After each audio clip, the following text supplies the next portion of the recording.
warahmatullahi wabarakatuh.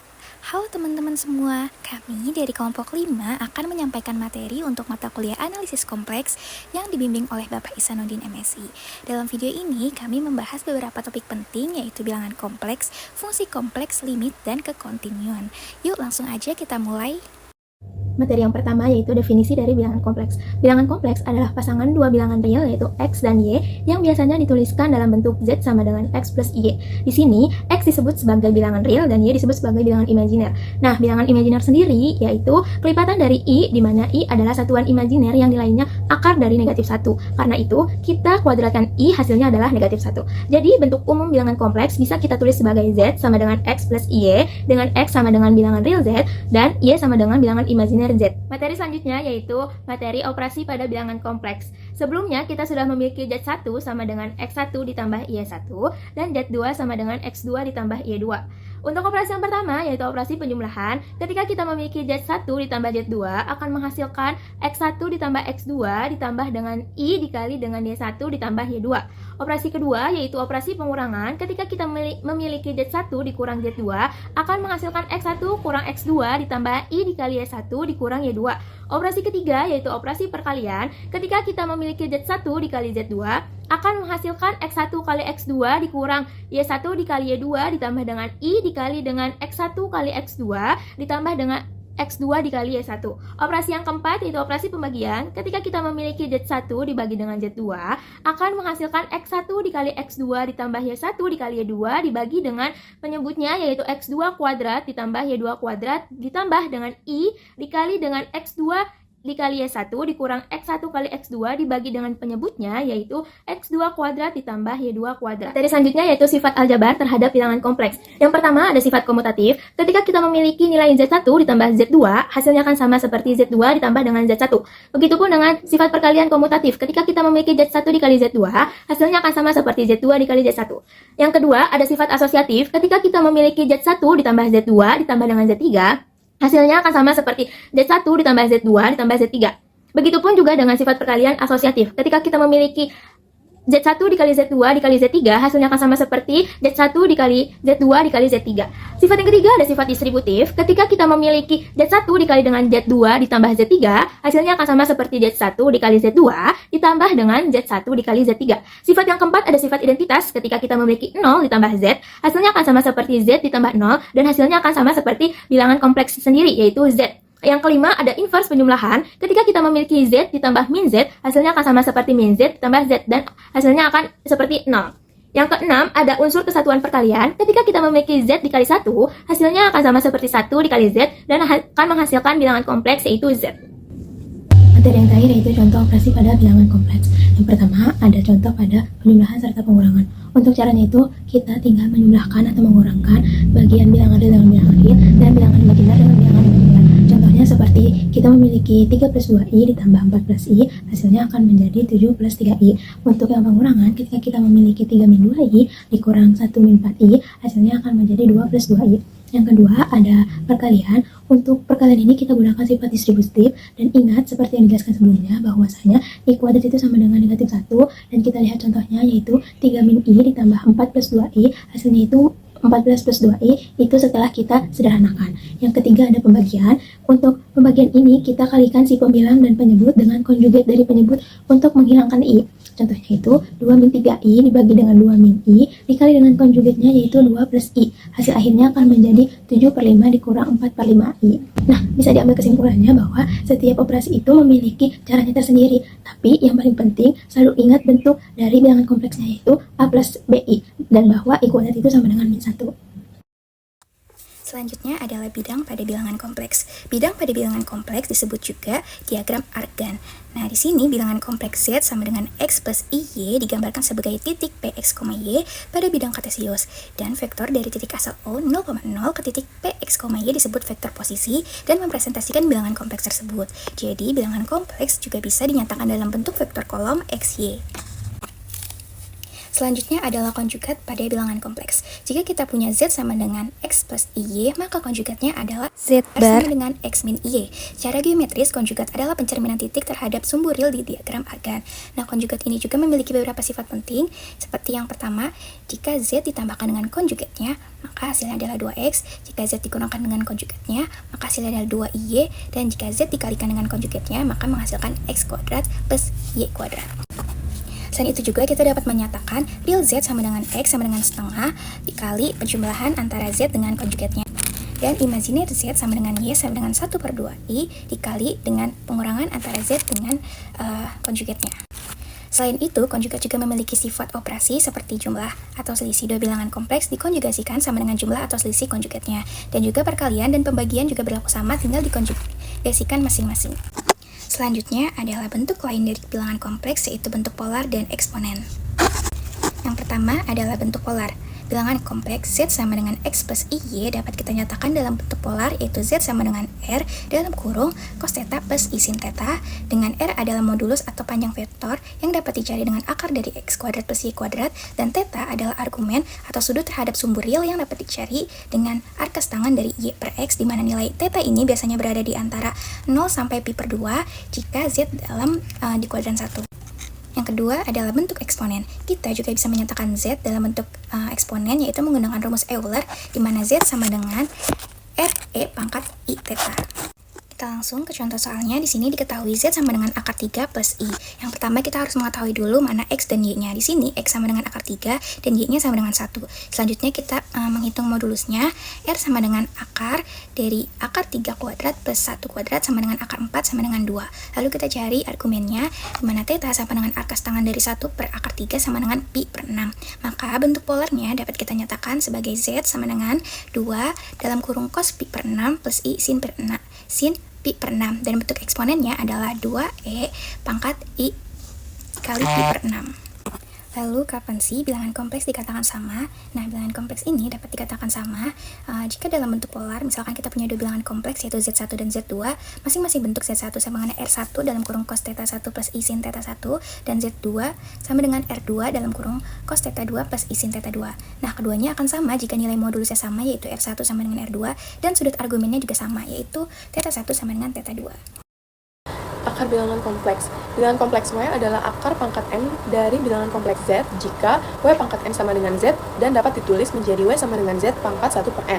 Jika Y sama dengan R besar cos cis ditambah I sin cis, akar pangkat N dari bilangan kompleks Z sama dengan R cos cis ditambah I sin cis, maka Y pangkat N sama dengan Z bisa kita ubah dan substitusikan Y dan Z yang sudah diketahui barusan menjadi R besar pangkat N cos N cis ditambah I sin N cis sama dengan R cos theta ditambah I sin theta.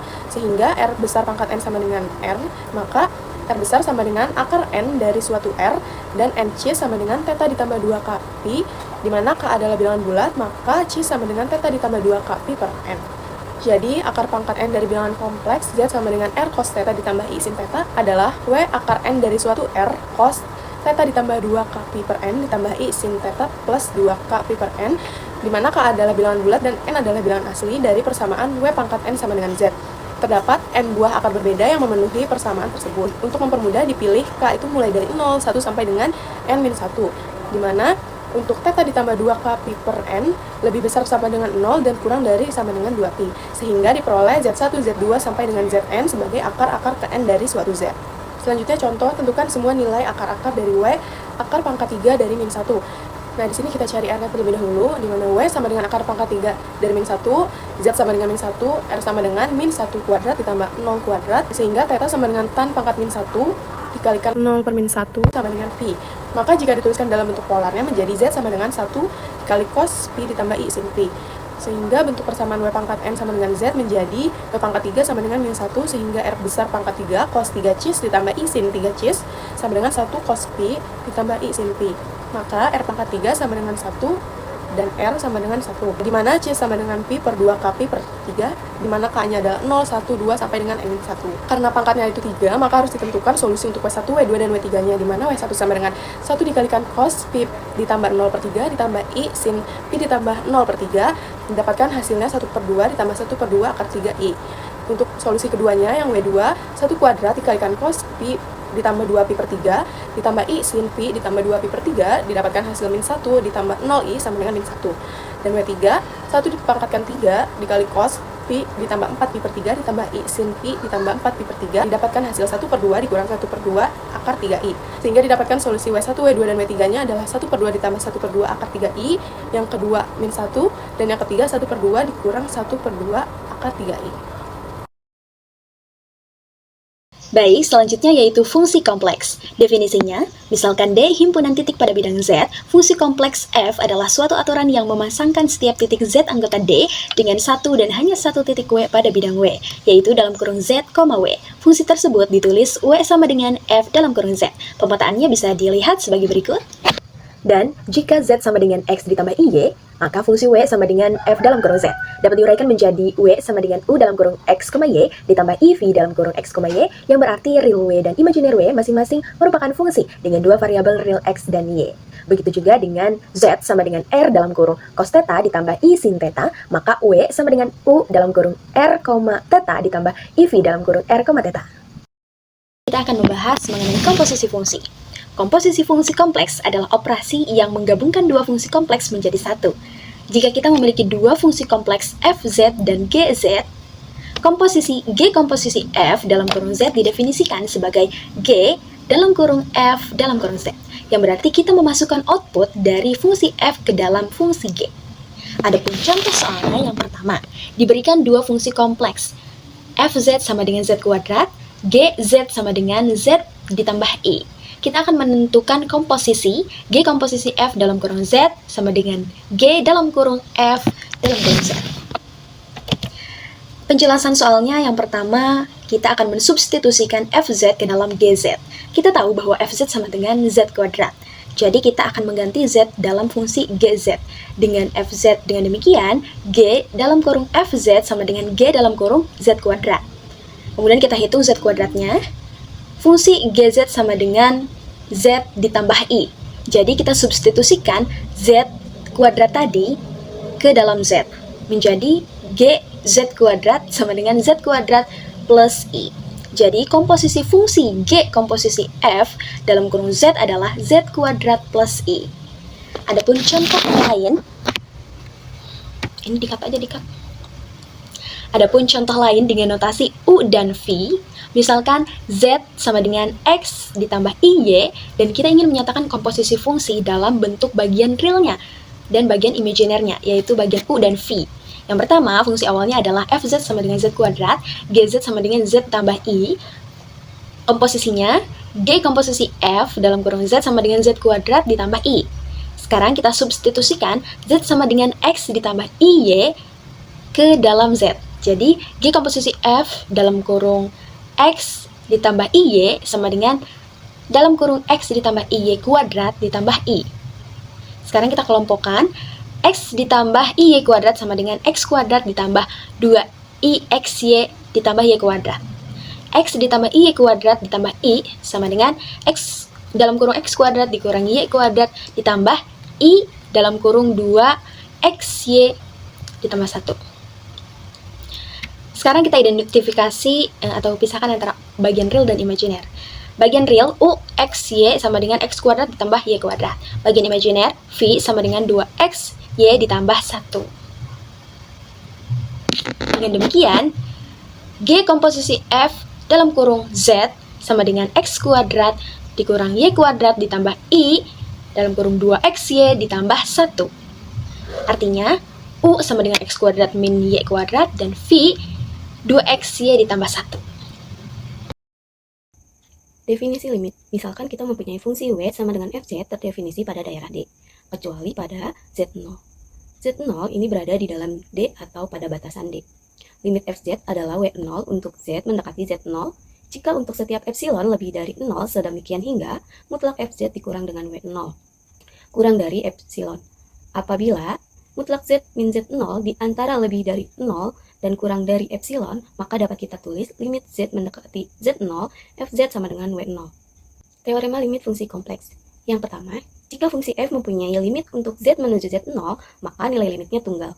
Kemudian, jika kita mempunyai fz sama dengan u variabel x, y ditambah i kali v dengan variabel x, y, dan z sama dengan x plus y kali i dengan domain D. Titik z0 dengan variabel x0, y0 sama dengan x0 ditambah i kali y0. Itu berada di dalam atau batasan D. Maka limitnya z mendekati z0, fz sama dengan u0 ditambah i kali v0. Jika dan hanya jika limit x, y itu mendekati x0, y0, maka u dikalikan dengan variabel x, y sama dengan u0. Dan limit x, y mendekati dengan x0, y0, maka v dikalikan dengan variabel x, y, maka hasilnya sama dengan v0. Kemudian teorema ketiga, misalkan fungsi f dan g limitnya ada limit fz sama dengan a dan limit gz sama dengan b. Maka di sini limit fz ditambah dengan gz itu hasilnya akan sama dengan a ditambah b untuk z menuju z0. Kemudian limit fz jika dikalikan dengan gz maka itu sama dengan a dikalikan dengan b untuk z menuju z0. Kemudian limit fz jika dibagi dengan gz itu sama dengan a dibagi dengan b untuk z menuju z0. Di sini contoh soalnya itu ada satu, yaitu limit z menuju i. Z kuadrat ditambah 1 dibagi dengan z dikurang i. Maka di sini kita cara menjawabnya itu pertama, faktorkan terlebih dahulu z kuadrat ditambah 1. Kita faktorkan menjadi z dikurang i dikalikan z ditambah i dibagi z dikurang i. Kenapa dikalikannya dengan min i dan plus i?